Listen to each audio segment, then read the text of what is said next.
Education. Learning how to think, not what to think. We like to see ourselves as open-minded people who have minds, brains. Today there's a lot of information out there. And very often, especially when you're younger and a little more naive, you think, I'm really getting an objective picture of life slowly as I grow. More information, more facts. And then you are rudely awakened, some of us faster than others, that 1 second, how do I know the information coming my way is right? How do I know it's not someone selling me something? Some subjective interest, maybe they're marketing an idea. Perhaps even more malicious intentions. So how do we determine? How does a mind determine what is right and what is wrong? And by the time we ask those questions, we're usually after school, meaning we've already graduated and finished our schooling. So then it really comes down to how our brains are wired. How are we trained to think? And were we trained to know how to think, or were we told what to think? Very, very different.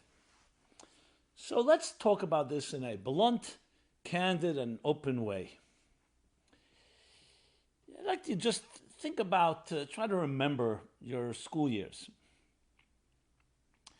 What stands out as memorable?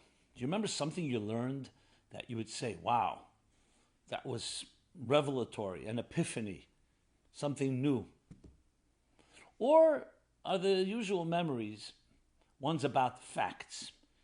You remember when you learned 2 + 2 = 4, the ABCs, how to formulate a sentence, how to look at the history, literature. I have to say for myself, I can't speak for everyone, and I believe this is pretty much the rule. Our education focused a lot more on facts, data, knowledge than on process, how to think. I'm not saying it was all dogmatic. I happened to grow up and study in religious schools. So yes, there was elements of dogma. These are the rules. This is what God wants. Do this, don't do that. But overall, not only the religious studies, it was mostly about facts and data, information. And very rarely can I recollect something that I could say, oh, wow, it was a new way of looking at something. It wasn't even encouraged. It was probably discouraged, I would even say. Ken Robinson has already become famous in one of his big TED Talks, how the education system of our time does everything possible to kill creativity in children. It's a way of adapting to industrialization. Efficiency is the goal. Elementary school, efficiency, to create warriors, to create efficient business people. Facts, data, processing. Creativity, which comes from imagination and awe and wonder, which is so natural to children.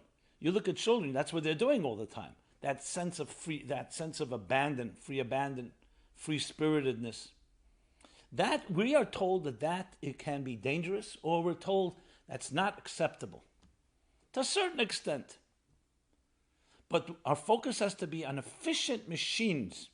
We need to become processors, adding machines, logic, rational. And what does it do to us? That's how we become wired. That's what we are expected. That's what's expected of us. So it's not surprising that many of us have difficulty with critical thinking, of challenging ourselves or challenging others. And definitely we're the tools for how to think, not what to think. And frankly, it's also easier to be told what to think. That way you don't have to explore. There's a certain security, certain reliability. I know I was told what to think. I don't need to think about it anymore. It's a given. It's an axiom. Now, it's true in every system you need axioms. But the mind is what we need to address here. What is the mind like? What really is the mind? Because that's the question here. Not what anyone has an agenda, whether it's this teacher or that teacher or this school system or that school system. what does our mind look like? So we know that there's a right brain and there's a left brain. And the right brain is the connector. I would describe the right brain as a sponge. It absorbs.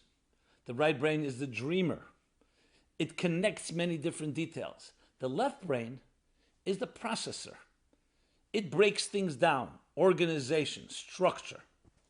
You can say if the left brain is like a square, the right brain is like a circle. You may have heard of the book, Drawing with the Right Side of Your Brain. Very popular book. Most of us are not natural artists. You can't just sit down and look at a face and draw a face that becomes anything close to the original face. And there are many theories on that. But there was an exercise. Some art teacher with an exercise had art students, beginners, and asked them to draw the picture of Abraham Lincoln. And you can copy. They looked at Abraham Lincoln, whether it's on a penny or it's on in a book, and draw the face. So people draw. You can imagine what it came out. No, didn't look anything remotely close to him. Then the teacher suggested the following. Everyone turn over the picture of Abraham Lincoln that you're looking at and draw it now. 80% improvement. Why? Because when the mind looks at a face, it sees the entire face. It doesn't see the details. And that makes it very difficult to draw. But when you turned it over, you don't see the full face. You see pieces, so you just copy.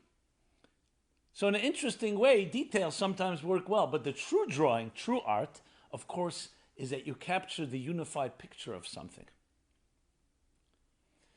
So when we're taught to become processors, data processors, information gatherers, and come away, yes, with calculations, we become adding machines. We become calculators. And that's a big part of the mind. But the real power of the mind is the dreaming part of the mind, the creative power of the mind, the one who can imagine. Thank God that we're born with that natural sense. In most schools, it's knocked out of us, or at least compromised. But that's what we are from our birth, because that's really what the mind does. What is the mind? Many people would say mind is an efficient machine to logically and rationally calculate information. That's a piece of it, only a small piece. The main power of the mind is to be able to dream and transcend our own given reality. So the true mind is the mind that challenges itself, and challenges all assumptions and all ideas that come its way.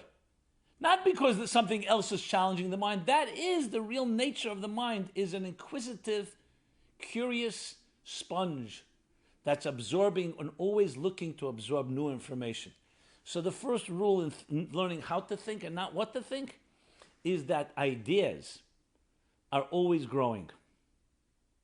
That you always have to challenge yourself. I know in my own work, I come up with an idea. I may think it's a good idea, not a good idea. I share it with others. I share it with my team. And I always do this. This comes very natural to me. I challenge myself and I say, what happens if we did the exact opposite of this idea? Or we didn't do it at all? What would happen? And then I bring it up in a meeting and people say, you came up with the idea. Why are you challenging it? And I say, that's one of the key things in learning how to think. You need to stretch an idea. Think of it in all circumstances. Yes, it's a good idea. It sounds great. Let's do it. No, challenge it and say, if you didn't do, what would happen? Or if you did the opposite, what would happen? Or you did a third option. You know what ends up happening? The mind goes into this, it's like a massage of the brain. The mind goes into all the different angles, this way, that way, and then you come away with the best. The thing that most people don't like is to be challenged. Well, when it comes to true how to think, that's what you want to do. Challenge is part of the process. It's the journey. The Baal Shem Tov once said, for every question, I have an answer. And for every answer, I have another question. It's not a contradiction. It's a journey. The ultimate of knowledge is knowing that you don't know. It's like climbing a mountain and the horizons continue to grow. This is what true thinking is about. How to think. And that's not meaning that you need to challenge every idea. Of course, there are principles that we're taught. We'll speak about that in a moment. But that's step number one. Is what? Is the challenge. Hearing an idea, hearing the opposite, hearing a dissent, someone rebutting you, is something we should be welcoming. Why don't we welcome it? Because it could be fragile egos. It could be you convince yourself. It could be laziness. It could be you think that it's challenging who you are. No, your ideas are not who you are. You are who you are, and you're always growing. You don't want to come to a point in life and say, I have it all figured out and have it all down pat. So there's a part of the brain that's like a calculator, yes, like an adding machine. You don't want to be an adding machine. You want to be a dreamer. You want to be an absorber. You want to be a sponge. You want to be constant mobility, a dexterity to the mind. They say as the neurons are fired, that's how they get wired. That has two sides to it. If our neurons are fired in our young age when we're being shaped to think a certain way, groupthink, herd mentality, what to think, then they get wired that way, and you're afraid actually to challenge the public opinion, to challenge the standard. True thinking is always challenging. So you'll say, so what happens with all those principles? What do you mean?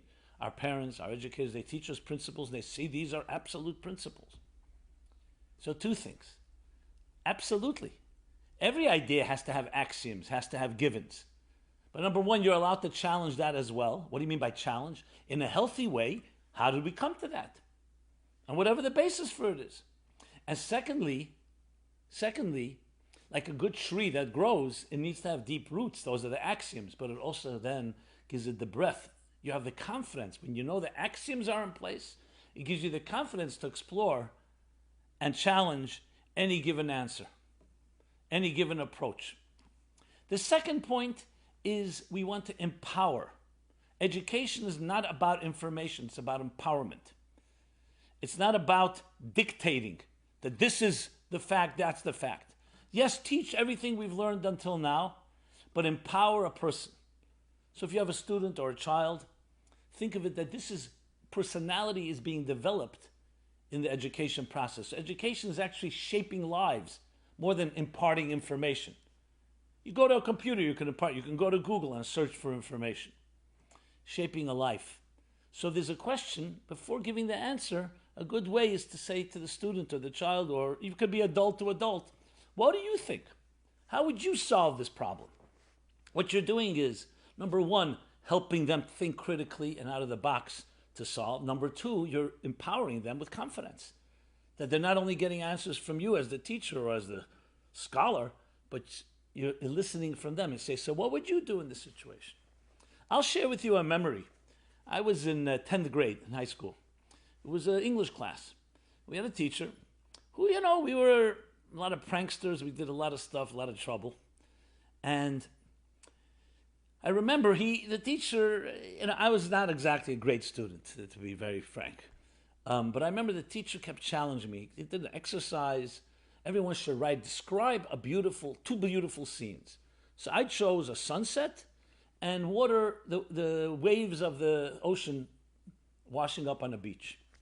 And I just wrote, my sentence was, as the sun sets, or what was I writing? As the sky darkens and the sun sets, the beautiful imagery of the sun setting beneath the horizon. And this was something I do remember, because it was not facts.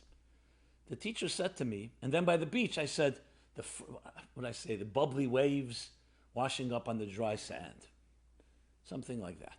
And he said to me, let me teach you the power of the adjective. The adjective describes the noun. Instead of saying the sun sinking in the horizon, say the yellow, hazy sun. Or find another description. And in the horizon, don't just say horizon, say in the gray-blue horizon. And then when it comes to the beach, he said, the dry, absorbing sands as the bubbly waters surging along until they come down to a peaceful place as they wash up on the beach. And I remember it till today, because when I write, I never forgot the adjective. He didn't write the sentence. He showed me the power of a way of describing a scene that I use till this day, and I give him the credit for it. That's how to think, how to communicate. In this case, how to write, how to express. expressed in a way that resonates. Now, did he correct me? Is it wrong to say the sun sets in the sky? No. But when you describe it, you elicit the emotions involved, the passion, the whole connection. Let's go back to always challenging yourself. In the Talmud, there's a famous disagreement between two great sages, Hillel and Shammai. You may have heard of them. Beit Hillel and Bet Shammai, the school of Hillel, the school of Shammai. They have disagreement. Shammai was usually more strict, Hillel was more lenient. Then the Talmud tells a story. They decided that we need to have some type of resolution here. You can't always be going either to Shammai or Hillel. They have different opinions. And everyone agreed that the rule should be, we go according to Hillel. Why? Because Hillel is the more humble one. Why? How do we know he was more humble? Shammai was obviously very humble, but he was humbler. Because when he presented an argument, he always presented Shammai's argument first and then his own. And with full glory. Like sometimes when we present an opposing argument, we present it already, we build in all kinds of nuances and caveats so that to demonstrate the superiority of your argument. It's very hard to present another person's argument equally to your own because you're subjective about it. But Hillel presented it fully, and then he would present his own argument. So the question is, humility is a beautiful virtue. We all agree. But at the end of the day, humility what does it have to do with intelligence? If Shammai is a more brilliant scholar, can bring better proofs, logical proofs, precedents, then why is Hillel's humility relevant here? You should get a prize for his humility. Because humility allows you to get out of your own way. We all have prejudiced minds. Don't kid yourself. Prejudice doesn't always mean malicious. It doesn't always mean ill intent. We have our perspectives, things we picked up, attitudes from our parents, from our schools, from the media, from society. What Hillel demonstrates is how important humility is not as a nice virtue. In the intellectual process of a healthy mind, the person that can listen to, and present an argument that's not theirs, that actually contradicts their argument, is the person you can trust more. Because you know they are open to hearing another way of looking at it. You tell me, how important and how would it change the landscape of life today if we were able to do that? You see the polarization in politics, in the media.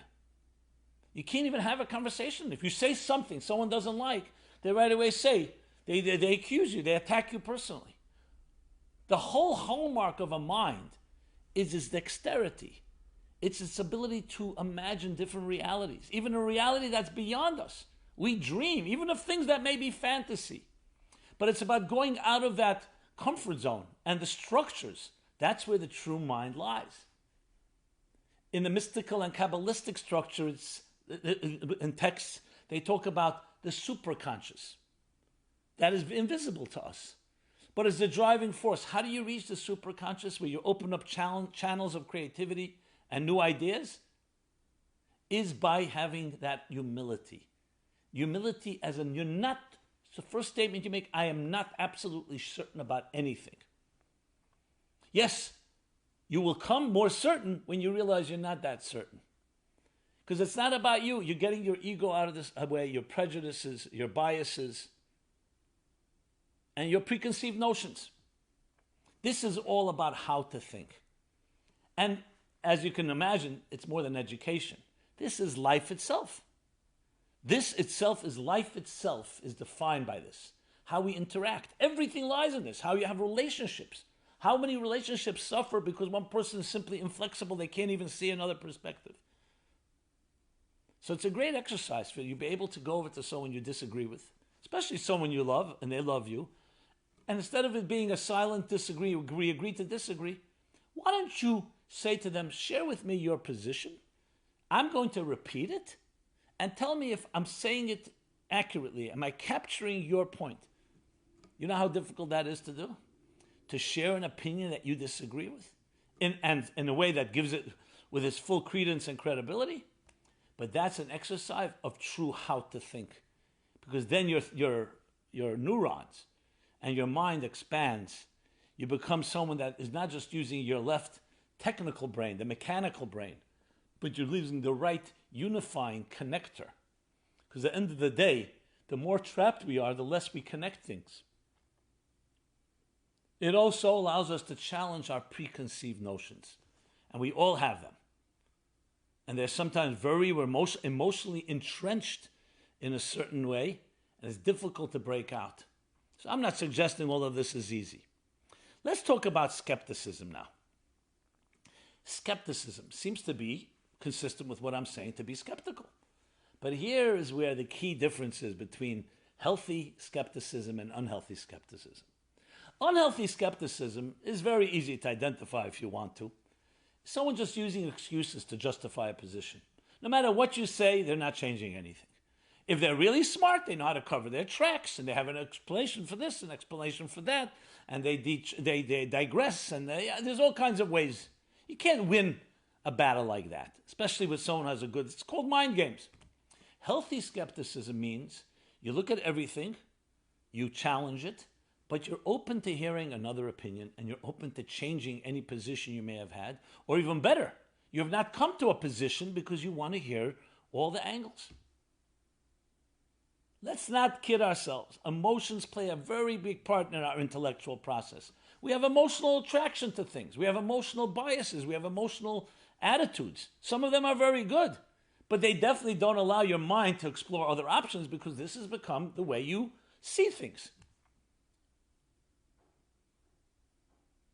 So the true mind has that ability, healthy skepticism. And that brings us back to the axioms. Of course we need axioms. Everything has axioms. Karl Popper, the philosopher of science, demonstrated that everything in science has to be falsifiable. Every theory in science, you have to be able to disprove. Most people think a scientific theory is about proving it. He says you have to also be able to disprove it. That's how the process works. For example, he says God exists is not a logical statement because you can't disprove it.